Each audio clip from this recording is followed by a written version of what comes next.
నందు ప్రియమైన సహోదరి సహోదరులకు యేసుక్రీస్తు నామములో శుభములు. దేవుని యొక్క మహాకృప మీకు కలుగునుగాక. ఈరోజు దేవుడు మనకిచ్చిన మాట 18వ కీర్తన 35వ వచనం. నీ రక్షణ కేడమును నీవు నాకు అందించుచున్నావు, నీ కుడి చెయ్యి నన్ను ఆదుకొనెను, నీ సాత్వికము నన్ను గొప్ప చేసెను. ఈ మాటలు కీర్తనకారుడు తెలియజేస్తున్నారు. 18వ కీర్తన దావీదు మహారాజు రాసినట్టు మనం చూడగలం. అతని కష్టాలన్నిటిలో, అతని శ్రమలన్నిటిలో దేవుడు అతనికి ఎలాగ తోడై ఉన్నాడు.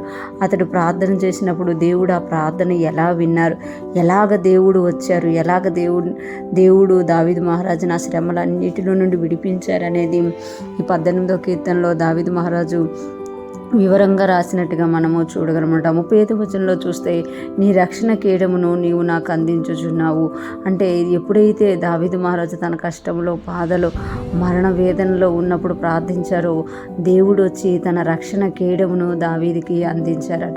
నీ రక్షణ కేడమును నీవు నాకు అందించుచున్నావు అంటే, నీ రక్షణను, నీ కేడమును నీవు నాకు అందించుచున్నావు అని అంటున్నారు. అంటే రక్షణ దయచేయడమే కాదు, దావీదు మహారాజుకి కేడముగా ఉన్నట్టు మనం ఇక్కడ చూడగలం.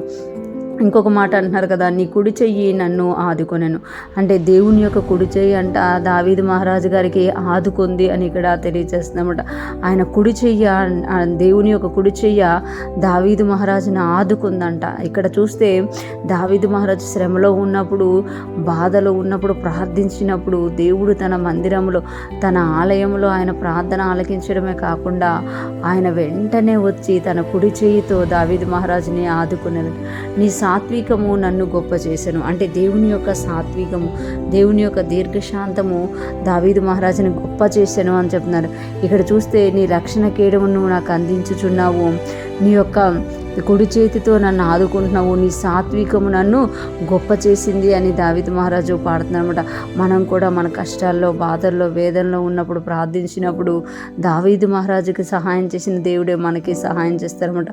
దావీదు మహారాజుని ఎలాగైతే దేవుడు తన రక్షణ కేడమును అందించారో, మనము ప్రార్థన చేసినప్పుడు మన కష్టాల్లో దేవుడు తన రక్షణ కేడమును మనకి అందిస్తారు. ఎప్పుడైతే దావీదు మహారాజుని దేవుడు ఆయన ప్రార్థించినప్పుడు ఆయన వచ్చి తన కుడి చేతితో ఆదుకున్నారో, మనల్ని కూడా దేవుడు అలాగే ఆదుకుంటారు. తన కుడి చేతితో మనల్ని ఆదుకొని తన సాత్వికంతో మనల్ని గొప్ప చేస్తారు. ఈరోజు ఫ్రెష్ మనం వింటున్న ప్రతి ఒక్కరూ జ్ఞాపకం చేసుకోవాలి. మనం ఎప్పుడైతే మన శ్రమలో, శోధనలో, బాధల్లో దేవునికి మొర పెడతామో ఆయన ఖచ్చితంగా మనల్ని ఆదుకునే దేవుడుగా ఉన్నారు, మనల్ని గొప్ప చేసే దేవుడుగా ఉన్నారు, మనకి రక్షణను, కేడమును అందించే దేవుడుగా ఉన్నారు. దావీదు మహారాజు అనుభవించి ఈ కీర్తన రాస్తున్నారు. మనం ఎప్పుడైతే దేవుని వైపు తిరుగుతామో మనకు కూడా, మనలో చాలామందికి అనుభవాలు ఉంటాయన్నమాట. వాటన్నిటిని జ్ఞాపకం చేసుకొని దేవుని స్తుతిద్దాము. ఇంకా ఎవరైనా కష్టంలో, బాధలో, వేదనలో ఉంటే ఈరోజే దేవునికి నిజముగా మొరపెడితే ఆయన సమీపముగా ఉండి దావీదు మహారాజుని విడిపించినట్టే మనల్ని విడిపించి మనము కూడా ఇలాగే పాట పాడి స్తుతించేవారిగా దేవుడు చేయబోతున్నారు. అటువంటి గొప్ప కృప కలిగిన దేవుణ్ణి మనం కలిగి ఉన్నందుకు దేవునికి స్తోత్రాలు చెల్లిస్తూ, మన ప్రార్థనలన్నింటినీ జవాబుగా మార్చే దేవునికి మహిమను ఆరోపిస్తూ ఆయనతో కలిసి ముందుకు సాగిపోదుముగాక. ఆమేన్.